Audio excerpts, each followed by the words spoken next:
Lori, so I'm going to wait until I see that come up, and then I'm going to pass this over to you. But I don't want anyone in any of our virtual realms to miss a minute of the panel. So I think now we seem to be live on Facebook. So I'm going to give this over to Lori King, past president. She is a New York Times bestselling author of 28 novels and other works, including the Mary Russell Sherlock Holmes series. She's been a member of Mystery Writers of America since the dinosaurs roamed the earth. She was our president for years and is probably the only writer to have both an Edgar and an honorary doctorate in theology. And with that, I'm going to go dark and silent, keep to my duties, and I will see you at the end. Thank you, Lori Sheehan. And Lori, if you'd also kindly pop over onto the Facebook live stream in case that we have dropped people out, because sometimes people are looking for us on one side of Facebook and we are on another. Don't you just love technology? So good afternoon, morning, evening, wee hours, whatever time of day you are watching this. My name is Lori King, as Lori Sheehan said. I am with Mystery Writers of America, the NorCal chapter, Northern California and most of Nevada. And I believe that we are all NorCal people here. I will do the introductions. We will then start in on some questions that I have put together. And I believe Lori Sheehan is going to keep an eye on any questions that you have on the chat function. And if you have any, we will try and catch them. If you put them in caps, she might see them more easily. So Mystery Writers of America is an organization of professional mystery writers. Some of us are self-published, some of us are traditionally published, some of us are pre-published, and we welcome all. We have been around since 1945. I highly recommend that you take a look at the website and think about joining. We at NorCal have a lot of, at the moment, we have a lot of virtual events. We are really looking forward to having some real live events next year. And in fact, there is one we are doing in Noir at the Bar, reading with Lit Crawl, which I believe is this weekend. So if you're going to be in San Francisco this weekend, do take a look at some of our NorCal readers reading in this case, not a bar, it's a comic book store, but there'll be booze, so it counts. So my panel tonight is talking about historical mysteries, stepping into the past and how we transport our readers into the past, how we make vibrant descriptions of past times and situations, how life was lived and how crimes were solved without cell phones and GPS. So our panelists are, to go in alphabetical order, Michael J. Cooper, immigrated to Israel in 1966 and lived in Jerusalem during the last year the city was divided between Israel and Jordan. His books are set in the Holy Land from the Crusades era in The Rabbi's Night to the 1940s in Foxes in the Vineyard. Cooper now lives in Northern California. Katrina McPherson is a crime fiction writer over many genres: modern psychological thrillers, 1930s detective stories with a gently born lady sleuth, After the Armistice Ball is the first, and comedies set in California. The Mirror Dance comes out November 23rd. We're looking forward to that. Anne Parker earned degrees in physics and English lit at the University of California, Berkeley.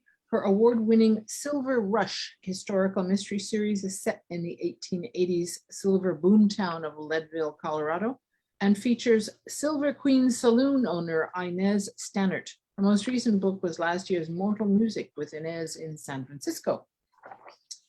And Priscilla Royale. Priscilla Royale is the author of several books in the Prioress Eleanor and Brother Thomas medieval mystery series. She grew up in British Columbia and earned a BA in World Lit at San Francisco State, where she discovered the beauty of medieval literature. Her latest is Prayers of the Dead. I will also mention that as part of our mystery month, we normally do a mystery week when we are in person, but mystery month seemed better when we're in a Zoom era. Mystery month, many of our panels have panelists who are contributors to the Mystery Writers of America handbook that just came out in the spring called How to Write Mysteries, Lee Child, and that woman, Laurie R. King, who somehow got her name on the cover as a co-editor. Katrina wrote a chapter in there on humor, which is just delightful. I wrote a chapter on the rewrite, which was rewritten a number of times, and it was a fabulous book. We are doing a drawing, and what I think that how it's generated is anyone who is watching this on Facebook is going to be eligible for the drawing. Somehow Laurie Sheehan feeds a magic choosing wheel and gets a name by the end of the time. So we will be choosing a winner and sending them a copy of How to Write a Mystery. The rest of you will have to buy a copy, but it's fabulous. So the historical mystery. Let's start out with, why do we write historical mysteries? I work in the 1920s. Is that somebody who is on here, or is that somebody who should have their microphone off? Would everyone kindly check their mics and make sure that we're not listening to somebody who's not a participant? Yeah, I don't know where that's coming from. Lori, maybe you can keep an eye on that. So why do we write historical stories? I work in the 1920s. There's certain things that I can do with my stories that I can't do with modern contemporaries. But why do the rest of you do this? Let's start with you, Michael. We'll start out alphabetical. Why do you work in various historical periods? The through lines of the books that I've written, I've currently finished a book that's set during the beginning of World War I, called Sins of the Fathers, temporarily, because that's a kind of a crowded field with books by that title. But all my books, all three of them, are basically sort of a series, but all standalone. But they all involve the Holy Land, which is, again, where I spent my formative years from the age of 17 to about 29 years of age. And it was obviously a very special time in my life and a very special time in history of the region with the events that took place there. I'm drawn to the area, again, because of that attachment, and I'm drawn to historical history in that context because the place reeks of history. As anyone who's been to the Holy Land, and Laurie, I know you have from your excellent book set in Jerusalem. You walk by the old city of Jerusalem, and you're basically looking at a wall that was built in the year 700 originally. You see ruins of Byzantine castles, you see ruins of Crusader castles, you see aqueducts from the Romans. So I'm drawn again to the history of the land and wanting to give a voice also to issues that also resonate currently. So again, it's really based in the past, but certainly informing the present to the extent that I can without being too preaching, let's say. Because ultimately, I really look towards a coexistence to come out of the region any day now. But that's basically why I write historical. Katrina, you write, you write your dandy books that are set in the 30s, but you also write contemporary. What do you find that you can do with your historicals that you can't do with the contemporaries? Is there something that yeah, absolutely. I mean, the I think, can you hear me okay? Yeah. Mm-hmm. Yeah. Yes. Cool. You can put people in peril more easily then than now, because now everyone's got unless we make the batteries go dead in chapter 1. You know, everyone's got a way out of their danger. So there's things like that I can do that, and also pre-forensic. I don't need to know things that wouldn't be fun to find out. I'm quite lazy. And, you know, also, and this is more central to why I do it, it was never true that amateur sleuths solved murders. It's always bonkers, you know, none never happened. But somehow, because we are so used to those stories, because we were raised on those stories, it's not such a big task to suspend your disbelief that someone in the 1920s or the 1930s might outwit the plods and solve a murder. Whereas these days, and I've got a pile of cozies there that I'm thoroughly enjoying. We still read it, but I'm not sure I could. Well, I do write it, but so it wasn't history for me, actually. It was not history at all. It was that I wanted to write another one of these golden age detective stories that I loved so much, and no one was writing them because they were all dead.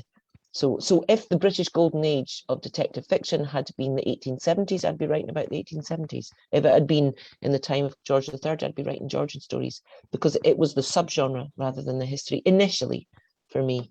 And then I suppose we'll get on to talk about when I got bitten by the history bug, but it was about 4 books in.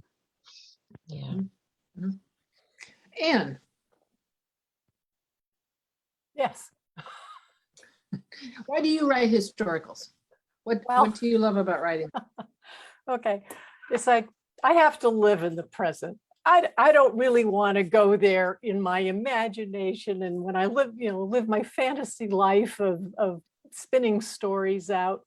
And, I was raised on the old Westerns on TV, things like Gunsmoke and The Big Valley and Wagon Train and Maverick. And I really loved the Old West. Oh, my lights are blinking. This is not good. Okay. But even then, I kind of wondered, where were all the women? Because all the guys having wonderful adventures, and the women were just sort of like wallpaper.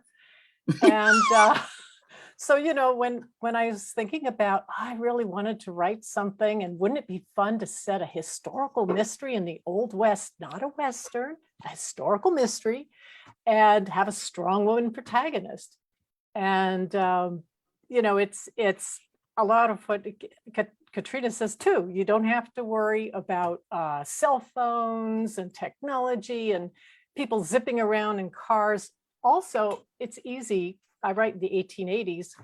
People can reinvent themselves very easily. Something goes wrong in one town, they just, go to the next state over and take up a new name. They don't need a social security card. They can get a job. They can be whoever they want to be. And that's partly it. I mean, there's a lot more, but that'll do for now. What about you, Priscilla? What do you like about historicals?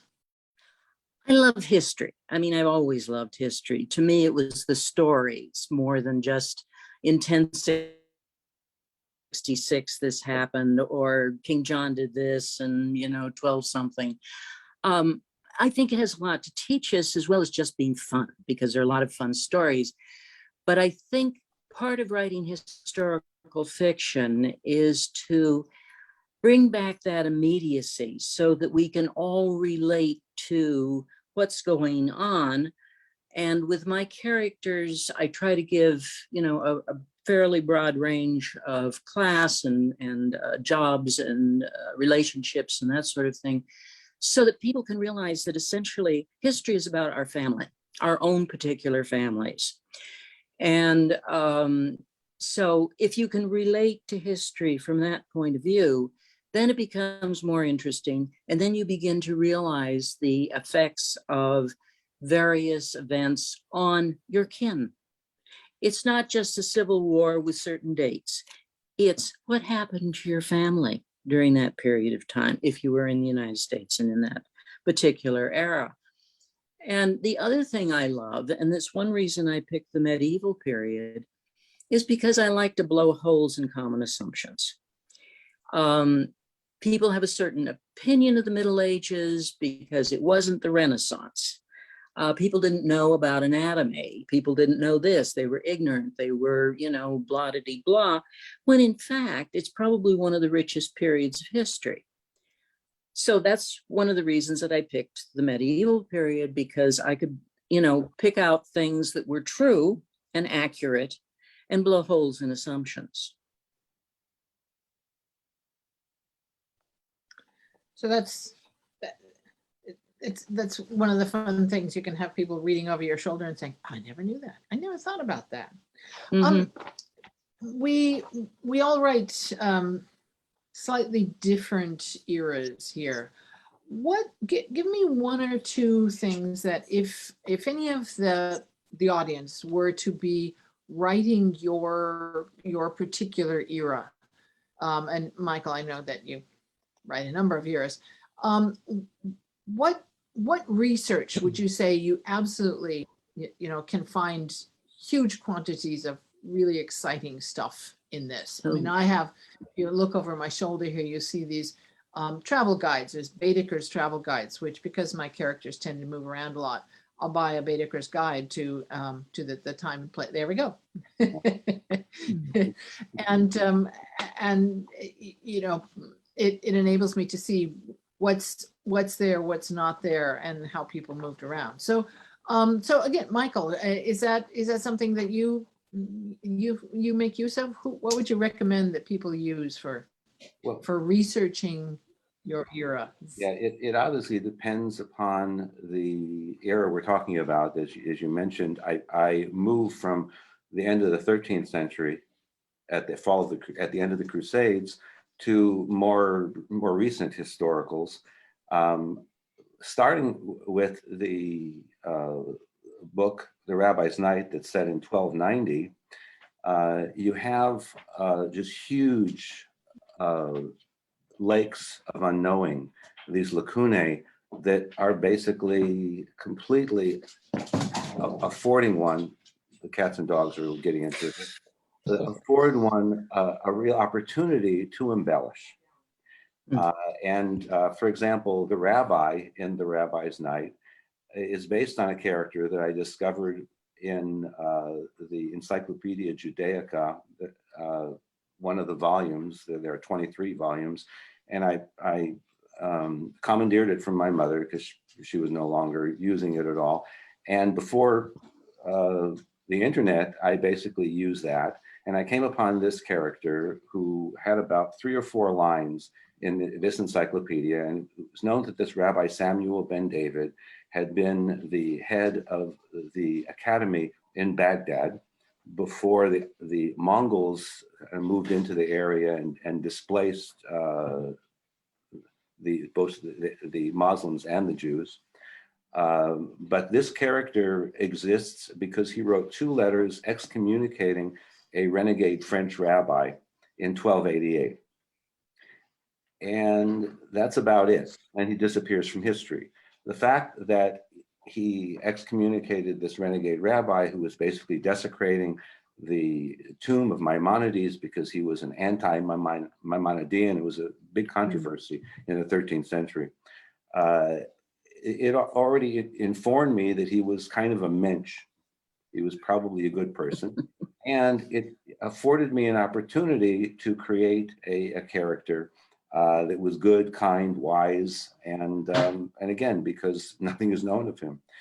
On the other hand, when one moves to another epoch, such, and I won't go on and on, I promise, such as 1914 with Sins of the Fathers, I have an amazing character in Kaiser Wilhelm II, who is unbelievably narcissistic and sociopathic. Might remind you of someone, because it certainly reminds him of me.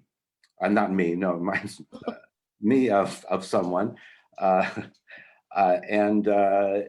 Just being able to bring out that character in that historical context is amazing. In regards to researching, that really requires, again, which epic we're talking about. If I'm dealing with that time around 1914, I'm dealing with characters like Gertrude Bell. She's got collected letters, and that's a wonderful resource. diaries. She was a prolific correspondent, and so all that really affords one a ton of material. The same is true of T.E. Lawrence. He was a unbelievably active letter writer, and so there's so many sources, primary sources, and books about both Gertrude Bell and about T.E. Lawrence, both from the time as well as subsequently. So, basically it really depends upon the period, but there's rich opportunities for research. Priscilla, what about you? Well, I'm not an historian, so I don't have the academic background for that. But essentially, what I started out with when I decided I wanted to write historical mysteries was to decide what period of the Middle Ages I wanted to do. And I decided, first of all, I was going to eliminate those things that other people have done far better probably than I could do, and certainly have been done a lot, like the Black Death, the Little Ice Age, for example. And so I picked a period at the end of the reign of Henry III and beginning of the reign of Edward I. And part of the fun of that is that although they were father and son, and in many respects very similar, Edward I did his best to do everything in opposition to what his father did, because his father was known as a very bad king. So I started out with the academics. At the time I started the series, I was going to bookstores more because we could. And I had good access to the university bookstore near UC Berkeley, and found, an academic book, which I felt would be reliable because they were carrying it, on Henry III and Edward I. Read those first and looked at the biographies, the bibliographies, to see what books might lead me deeper into particular subjects. So that's really how I started, because I had no idea who was good, bad, or indifferent on any of these subjects. And I did want to deal with things like a woman's role in Middle Ages, because it was actually very different from how we assume. I knew I was going to have to deal with anti-Semitism, because the Jews were expelled from England during that period of time. And I wanted to make sure that my movement of my characters, which are chronological, had to react against the various things that the kings, did and decided on, the Welsh Wars being one of them too. So I had an idea of what I was going to have to cover, and what I would probably cover. But I figured if my characters lived long enough, and I did, then I could probably take it into Edward II's reign, but probably won't. Just as a matter of practicality. Yeah. But that was really how I did. I started with a basic, and then I went into what they had, and then I went to those books, and then continued to look at bibliographies. What about you, Anne? What kind of research do you find particularly useful for your era? Okay, there we go. Well, I often say that I'm like a magpie, and I just go thrashing around looking for something that's a bright, shiny object that catches my attention. And when I started working on the Silver Rush series in the previous century, I was looking at the Silver Rush in Colorado, which was 1878, 1879. And so it was libraries, microfiche. And then I went to Leadville, which was just this wonderful, mind-blowing experience. It's like, oh, this is the place of my heart. Why am I not there right now? This is what I'm asking myself. Why am I not there right now? But so I did a lot of, feet on the ground research, where they had, Leadville still has the old boardwalks that they had in the 19th century. So you can walk down the main street and imagine what it was like, with thousands of people, walking on these boards and the hollow sound underneath. Made great friends with the librarians there in Leadville. And of course, that was wonderful, because they have a great photo library. And back then, though, it wasn't all online. So, I would email, do you have any pictures of this or that? And they'd, make copies or whatever and or scan them and send them to me. And I went to things like, well, I love objects of the era. So I would go to, oh no, the word has just flown from my brain. Not a secondhand store. What, come help me, folks.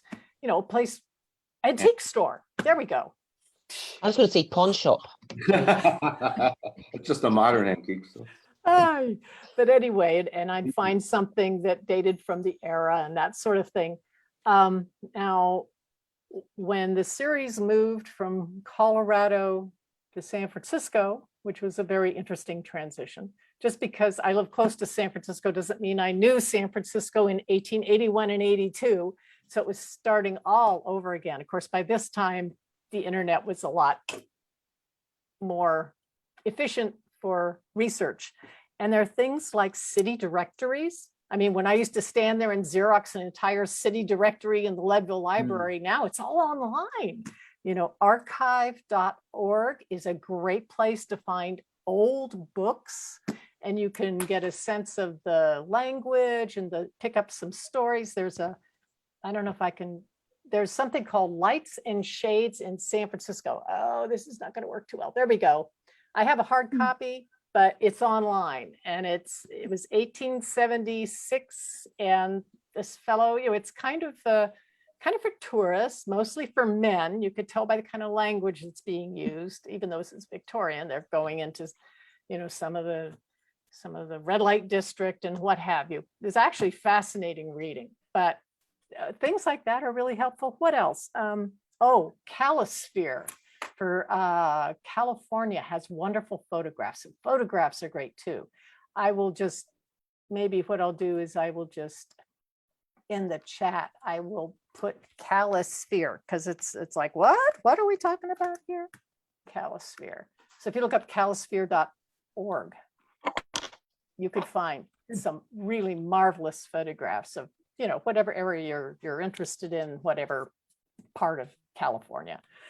And maps, David Ramsey's map collection. I live and die by that. And my books, I always in the author's note list a lot of the resources I use. And really going to the place is just the best thing. And it was really hard during the pandemic. I wrote a pandemic, I was sit at home and I couldn't get out to San Francisco. And so it really was all pretty much on the internet and books at that point. Yeah. God bless research librarians. You ask them some obscure question and they kind of. Yeah, actually, San Francisco Public Library has amazing people in their historical section, or historical floor. Yeah, and they just love, diving in there, and they come up with the most amazing things. Katrina, what research do you find useful for the? Yeah, I'm just sitting here thinking what Anne said. We've divided very neatly into your book learning, Encyclopedia Judaica, and you started with the university bookstore, read a biography of a king, and then read the bibliography and kept reading. So that's Priscilla and Michael. And then I do very much what Anne does: go to the place, put my feet on the ground, sniff the air, sit on a rock, describe, write. I don't take photos, they're too quick, but write what I can see, write it out what I can see in notes, because that makes me really look for a long time, and pore over maps. And I love photographs like you, Anne, to street scenes of Edinburgh or different towns and villages in Scotland, or portraits that people in their finery for a portrait, a family portrait, or people, caught by a street photographer in their very much not finery. I love looking at photographs, and also newspapers of the time, but not for the news, but for the small ads and the advertisements of what was for sale in the shops and what it cost. Because if you know what people earned, and then you look at how much a petticoat costs or how much a motor car costs or something like that, you get good information. And Ordnance Survey maps, which used to be on microfiche. When you said microfiche, Anne, I thought, oh my God, yeah, I remember that. So post office directories, the post office directory, say for, Dundee, which is the city that I've just been writing about, and the Ordnance Survey sheet for Dundee, you put these two things together, and if you read down the post office directory and see what everyone does for a living, it just plops me straight back into, someone's a hat pin mender, a carter, a vegetable trimmer. The jobs that people did, it really puts you into that physical work. And nobody's got a job that you don't understand. Nobody's a project manager for a temporary investment, temporary insurance agent or something. They're all very physical. And there's something about being able to look at the outline of the backyard of a house and read who lived in that house and what they did for a living and know what they earned. And it puts me right there.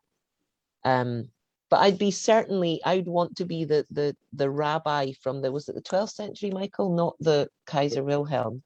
Yeah. Because I when you were saying that, I thought, yeah, the less you know, the more the more scope you've got. So I would always try and avoid finding out too much about about real people in the time that I'm writing about, so that I can populate my real place with fictional people. I don't want to be too, I'm filled with admiration, but I think I would struggle to find enough space to do what I wanted with a character who was a real historical figure, unless there's just these two mentions of this figure and then he's gone, and then you can go, well, I'll step forward then and do whatever I want. Yeah. I think that's just about it for me. It's always the sort of side. I mean, I've told the story before, but maybe not to people here, where I was one reel behind another scholar, let's say, in Edinburgh City Libraries, reading the newspapers of, I think it was 1927. So he was having to wait for me to finish my reel of newspapers before he could get onto it. And he was researching the rise of fascism. And I was writing down what the different colours of stockings were called in the fancy department stores. And he was just sitting looking at me thinking, you are the biggest bubblehead I have ever encountered in my life. But I thought, I don't care. We need stories. I am not going to apologise and hand my newspaper over to you. I'm finding out what the stockings were called, and it helps. And photographs, honestly, always photographs. in the long run, much more important than the rise of fascism is the colors of stockings. The colors of stockings. Absolutely. I remember doing an event a long time ago in Cambridge with Andrew Taylor. And one of the questions that came up was, what limitations do you put on what you can write? And I felt, and still do feel, that if you have something that doesn't feel right, that feels anachronistic, that you have to either explain it or leave it out. And Andrew was under the strong feeling that if you can cite it, you can use it. So when you are writing your period, do you find things that you need to change because going into how things actually worked or would be said or functioned or something that people did every day would take too much explanation? And it also sort of overlaps into the what we were talking about before the session started, is the idea of there's certain things that make a modern reader wince that you have to face, whether your person in your story would use that negative term or would feel this way. I mean, Dorothy Sayers and some of her attitudes towards women really make me wince now. I love Dorothy Sayers and I adored her and used to reread her regularly. And now there's certain places where I think, I don't know how I feel about that. Katrina, you want to start us out on that one? Yeah, I mean, to start with it has to be right and it has to be seen to be right, I think. I'm copy editing right at the moment. I got to page 93 before my copy editor said I need a clarification. I think that might be a record. I think this is incredible. So I like to have something in my historical novels that people are not going to understand. Because when you read a novel written in the 20s or, not written in a novel in medieval times, there's no such thing, but, the very early novels, you're always going to find something that you don't understand. So for me, it's part of the experience to just say it and breeze on by.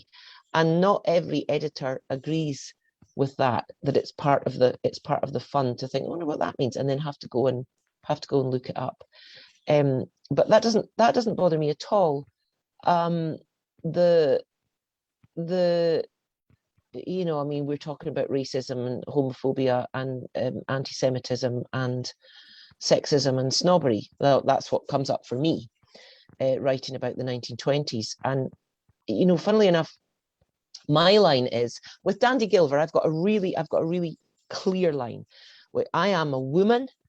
I am working class, or I was. I mean, God knows what I am now. I'm a working class woman, and I'm Scottish. And Dandy is an upper class woman, and she's English. So she wants to laugh at the Scots, and I get to, because it's my own people, and you can laugh at yourself. And I think I can find the line for her snobbery that will not really. I don't care who I offend, but I don't want to hurt anyone. It won't hurt someone who's working class now, because I know where the line is, because those are my people. And I'm a woman, so I can find the line easily on the sexism of the 20s and 30s. But I'm a white woman, I'm cisgendered, I'm a straight woman, and I am not Jewish or Muslim. So I just live in a kind of, Schitt's Creek, that sitcom Schitt's Creek, that was a world without homophobia. There were two young men who fell in love and got married, and everyone was happy. And it was just this escapist fantasy, a world without homophobia in present day Canada. So my world of Dandy Gilver does not have racism or anti-Semitism or homophobia from characters that we are expected to identify with or admire. That's my line, because I don't want someone who's reading one of my books today, with a cup of tea, to suddenly be reminded that life's crap for someone like them, because because there's a little piece of casual racism played for laughs, or played for authenticity. I think my books matter to me, but I think people matter more. So that's my line. But the Scots, they are for it all the time. And Dandy is an enormous snob, but it doesn't matter anymore to me. That's my line. That sounds very po-faced. It's very kind of sanctimonious, but that's my line. I'll go for it. Your books, you can go for it. What about you, Priscilla? Well, first of all, for every era, we have our prejudices and our enlightenments. So that we often, in every single modern era, depending on when it is, thinks that it's more enlightened than any other era, which of course is a fallacy. So what I enjoy doing is taking the medieval period and sometimes showing where they actually may have been more enlightened than we are, or they may be more honest than we are about certain things, but I don't get away from the problems. There are some things I have problems addressing. For example, I'm clearly in favor of a woman's right to choose when it comes to abortion. However, my prioress is not. So I have only had it come in to books maybe a couple of times where she had to say something or address her opinion on abortion. I tried to make it as low key as possible because I don't want to beat people over the head. We all know what, the medievals thought. But even though she's a very enlightened character, she has things that she's not enlightened about. But I did have an interesting time dealing with anti-Semitism because my prioress has a true vocation. She believes that, if you're Jewish, you should be converted. On the other hand, in the two instances where I wrote books involving anti-Semitism, I also remembered that my prioress may feel that conversion should occur, but she's not particularly a proselytizer. And she also is more hopeful. So maybe they're not converting now, but they will convert later. But I wanted to do something that very often doesn't happen in books, and particularly history books, that anybody who's Jewish is presented as an object against which things happen, as opposed to people who learn to survive in a bigoted society. So one of the things I tried to do was present Jewish people who are proud, intelligent, and know how to survive, which I feel in some respects is a slap in the face to anti-Semitism. The other thing I dealt with, because I made him gay because it worked for the character relationship between Prioress Eleanor and Brother Thomas, is to make him a gay man. However, in the Middle Ages, there was no such thing as a gay man. The only thing that was sinful was the act of what they called sodomy. Men were allowed to kiss, hug, hold hands, do all sorts of physical, emotional stuff. The only thing that was forbidden, and even bond, they had a thing called bond of brotherhood, which meant in essence that you adopted each other as brothers. Which could either be platonic or non-platonic, but whatever. But I've lost that particular thread, but that's okay. Anyway, sometimes I do have to deal with it, but I have to deal with it from the point of view that, yes, this was the general common assumptions that people thought a certain way. But like any other period, there are variations. It's a very complex thing, whatever that subject is. So not everybody thought exactly the same way. Right. That way, we can also relate because we can see other people that we know who have a variety of opinions. They did in the Middle Ages too. So I try to present. Move over to, Hmm? sorry, let's move over to Michael because it's sort of related Sure, to I'm sorry. Yeah, his, absolutely. his book. So, Michael, what about you? Well, in the Rabbi's Night, again, set in the end of the 13th century, I do have a section there that actually kind of comes alongside you, Priscilla, because I have Jews who've just been expelled by Edward from York, Mm-hmm. 1290, and they've arrived in the Templar port city of Colère, or New Rochelle, I can't remember exactly. Actually, New Rochelle, I think. And they basically don't know which way to go. Yeah. They're befriended there by a young William Wallace, who I've brought into the story, because he, who kept a psalter of David's Psalms in his pocket, apparently, according to Blind Harry, wanted to visit the Holy Land. And so he basically arranges with Knights Templar, who again had the guidance of Bernard of Clairvaux in regards to how they should treat Jews, as basically.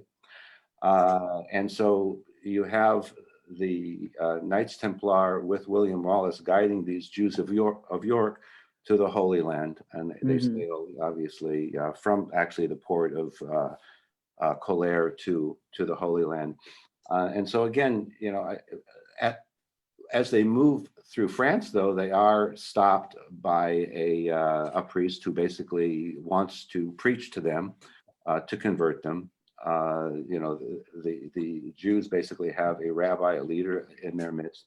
But basically, I don't, get much further into the whole issue of the place of Jews in that world at that particular moment, just the historical facts and the human beings involved, how they react during that sermon, and how the Templars actually help escort them out and to get to the Mediterranean coast. But ultimately, the thing basically speaks for itself. That particular interaction, because on one hand you have a certain mindset, but on the other hand you have a tolerance and acceptance. And indeed, the whole idea of the book, including the rabbi who has a dear friend who also comes from Baghdad, who's a physician and scientist, and a map maker, basically works with the rabbi in discerning the book's central mystery. So there's a lot of these things, but they're basically it's understated. It really isn't something that I stress a lot, but ultimately the thrust of the whole book is one that really is very inclusive. Yeah. I'll leave it What at that. about you, Anne? Do you find that there's certain things that that you have to sort of explain around or leave out, or what about you? Yeah, it's a very interesting subject that I always get a little about. In Leadville, in the 1880 census, there were no Chinese, there were no Native Americans, not in Leadville. And the Leadvillians at that point wanted it that way and kept it that way. You can read newspaper articles that are like, oh my gosh. So when I was working on the first book, I can remember turning to people like Camille, who'd written a lot of books and was, part of the critique group and so on. How do I deal with this? I can't ignore the fact that there's, racist attitudes, but I was just not sure how to work my way around it. And the advice I got was, which I think Katrina mentioned too, it's like you don't give those attitudes to the people or to the characters that you want your readers to identify with and sympathize with. But, but there were people in those worlds and eras with these views, and you could put it in other characters. And then you can make them ugly with smelly hair and stupid children. Oh yeah, and they right? never jump into a bathtub, Yeah. So can I ask you, sorry to interrupt you, but do you mean that they weren't counted, or they really weren't physically there, that they weren't counted in the census, or they were They not were there? not there. Huh. If they came into there was an account about a Chinese man who came in and wanted to start a laundry, and he actually, had a city lot and he started building his laundry, and he didn't last 2 nights. They ran him out of town. But Anne, didn't you have a black man? Yes, but there was actually a contingent of Black people in Leadville that owned businesses and that, worked in the mines, had mining claims. I mean, it was in some ways money ruled in Leadville, and if you were doing well, okay, yeah, you're tolerated, it's all right. And so I did read a fair bit, or whatever I could find. It's funny how you look at the newspapers at the time, and you almost have to read between the lines, because the attitudes, there's no such thing as what do you call it, non-biased journalism? Probably not today, and certainly not back then. The biases are right there, out in the open, how they describe people, how they describe their speech, you know, it's, oh boy, I'm getting up on a soapbox and I won't do that. But it's fascinating, makes for fascinating research, you Mhm. know? And yeah, I had in the Silver Queen Saloon, it's run by Inez, who's a white woman. It's run by Abe Jackson, who's a Black man who had partnered up with Inez's husband, who's mysteriously disappeared. No one knows where he is. Okay, so he is there running the saloon with her. And then later on, they hire a Jewish bartender, you know, and there was actually quite a big community of Jews in Leadville too. And they were, boy, they ran department stores and, you know, they were in every aspect of business and doing very well. So it's kind of interesting. Yeah. But no Chinese, no Native Americans. So, I'm not sure if we have many questions here in the side. I don't see too many questions. I have one more that I'd like to ask the four of you. What historical novels have you enjoyed recently or a while ago, you know, that you sort of based your career on because they were inspired by? What should people read for historical mysteries or historical novels in general who really get it right? Anne, you want to start us off? Okay. My mind has just gone blank. I could tell you one book I read in the past year I was really impressed with, if it's kind of my time frame and so on. How's that? For the resources and the things I started with, oh my gosh, I'm looking around. Okay. They're in the back of my books in the author's note. But I read a book called The Streel, Streel, by Mary Logue, Logue, and it's 1880 Deadwood, features a sister and brother.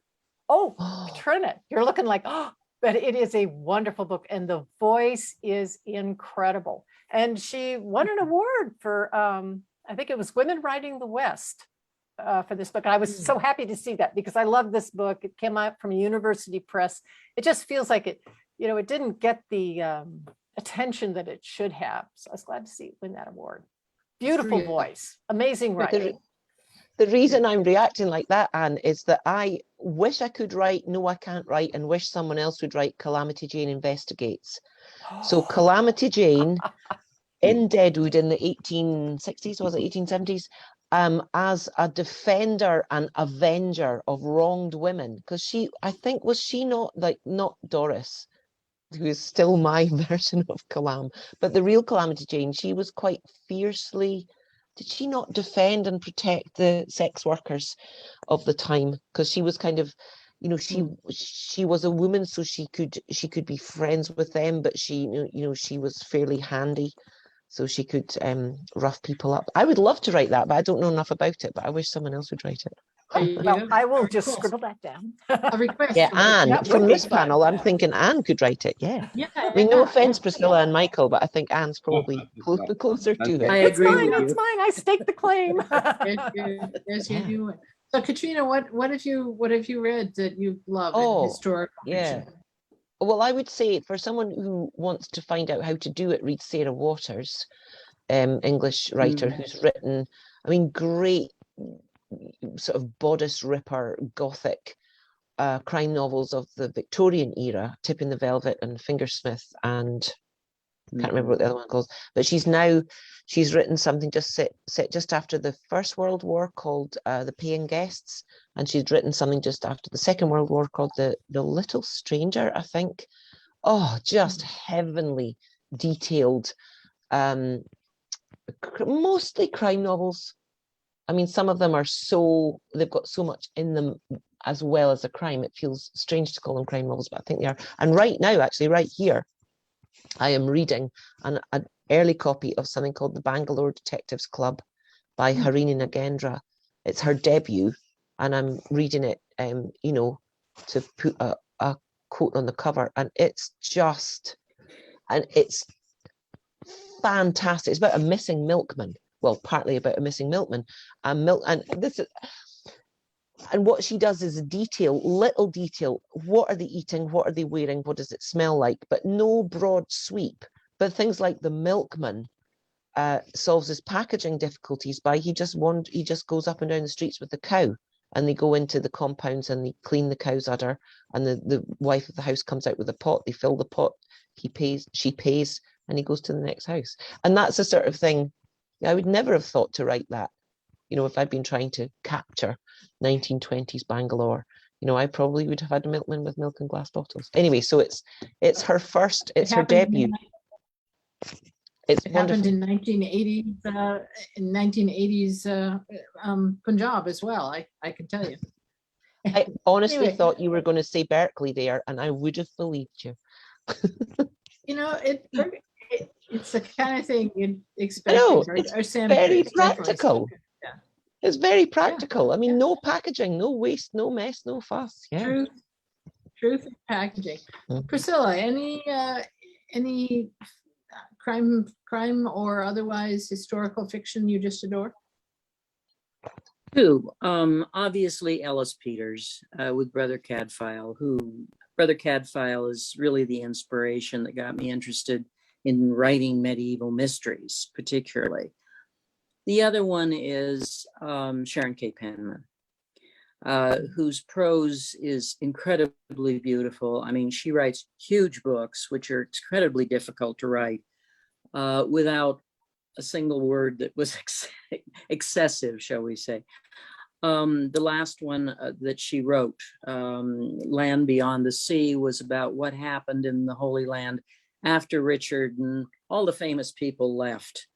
And she brought out historical characters that I wish we knew more about. They should actually have, been known. They're incredibly interesting people from a diplomatic point of view, from a background point of view, and that sort of thing. It's a beautifully written book. So those are my two inspirations and influences. What was the second one? Sharon K. Penman. She wrote some mysteries too, but she wrote a Welsh series starting with Here Be Dragons. And the last book she wrote before she died was Land Beyond the Sea, with many in between. Yeah. Land Beyond the Sea was the one you referenced in regards to the Holy Land? Yeah. Michael, what about you? I think one of the books I read at the beginning of the process that I really loved in regards to the texture it created, even though it's set in World War II, is The English Patient. It was just, so beautifully crafted and so, touching.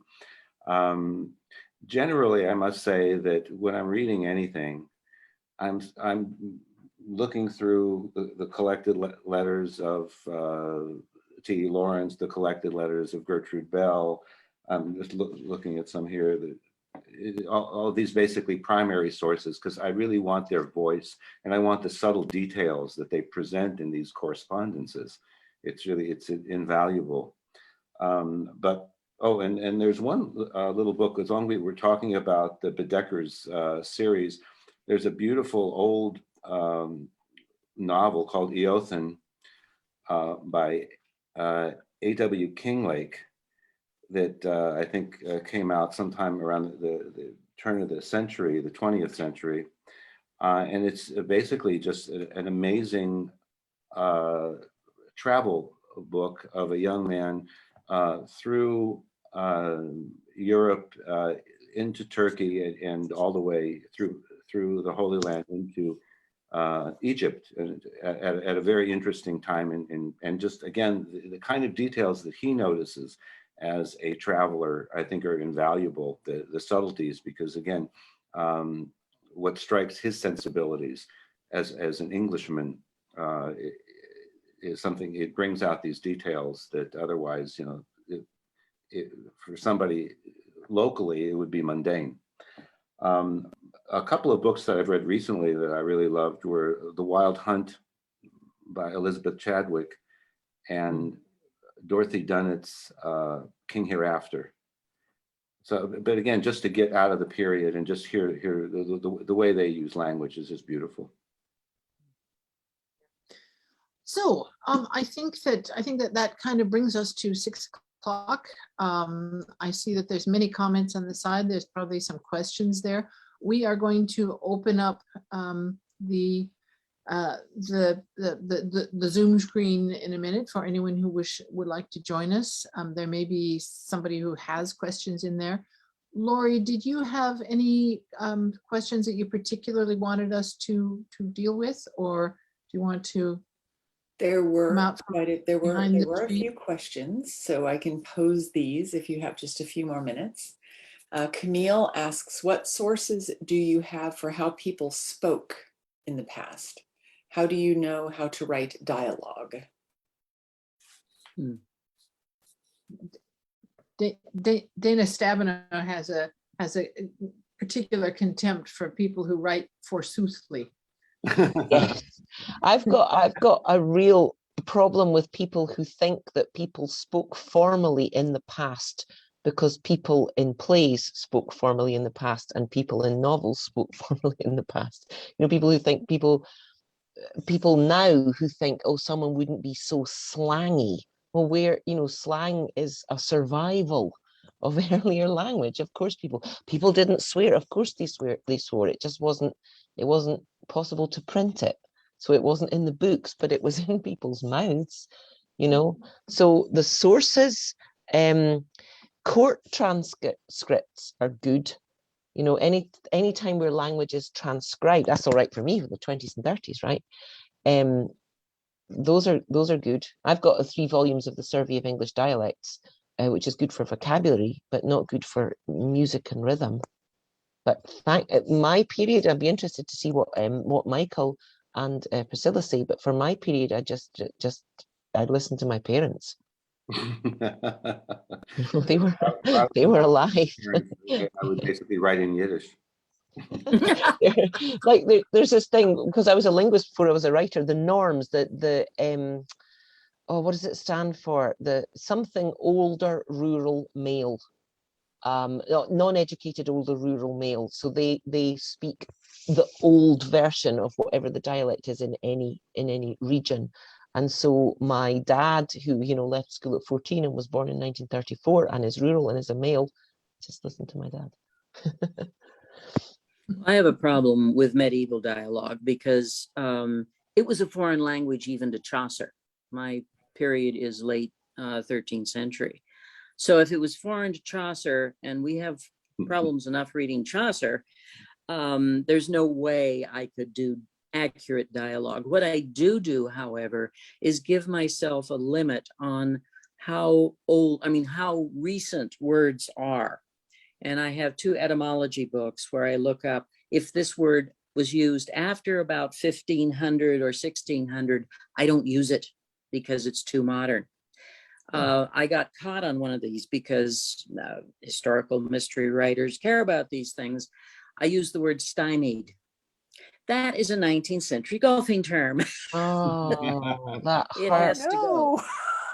Yes, it has to go. So that's the one place I do have to pay attention to dialogue, because I can't create it as it was because we wouldn't understand it, but I have to keep the words within reason, close to the era. You can't have people saying okay and wow and things. No, you know can't. What drives me absolutely, one of the many things that drives me completely bonkers is when people are so snooty about language innovation now, and you think we got from King Alfred to Chaucer to Shakespeare to Jane Austen to Dickens to the day you were born, and all was well, but now it stops. English has reached perfection with me, and now it stops. It drives me mad. It does me too. And for down. instance, I'm beginning to understand why we should drop the ly. Which? The ly in, as an adverb. I did it quick instead of I did it quickly. Yeah. Right. Yeah, because it's beginning to sound. It's beginning to sound strange when so many people say quick. Yeah. So it's an evolutionary thing. Yeah. Well, language changes. In regards to the question, Lori, the issue of accuracy when you're dealing with ancient language, really, whether or not it's the 13th century or earlier or a little later than that. And especially in the Rabbi's Night, because you're dealing not just with Old French, Old and Mhm. Latin, and sort of a combination of the two. You simply can't get away. And I don't know what Arabic sounded like then, maybe Mhm. similar, or Hebrew, or any of the languages that actually invoke.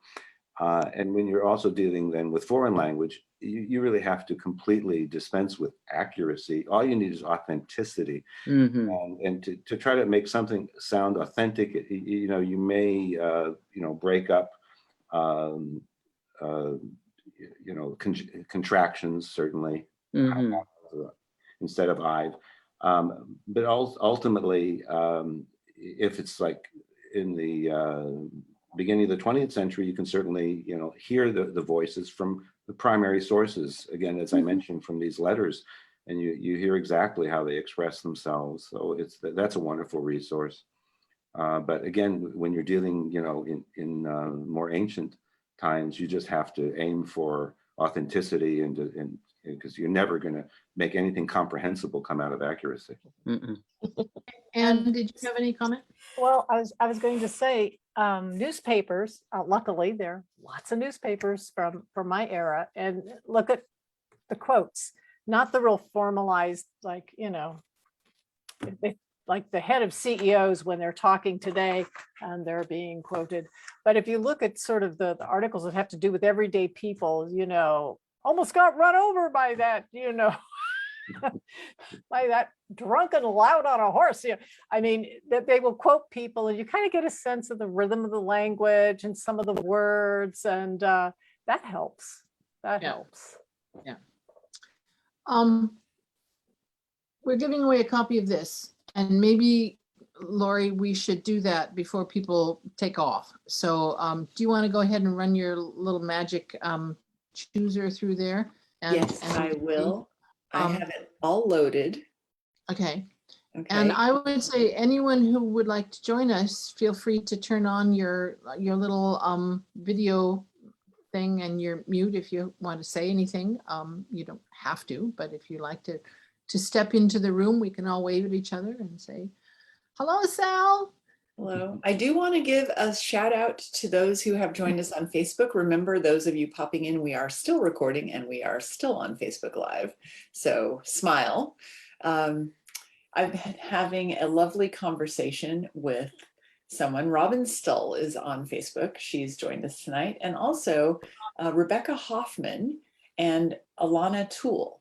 So Rebecca and I have been going back and forth. She is a librarian at the York Public Libraries in York, Pennsylvania. So she's joined us from far away tonight.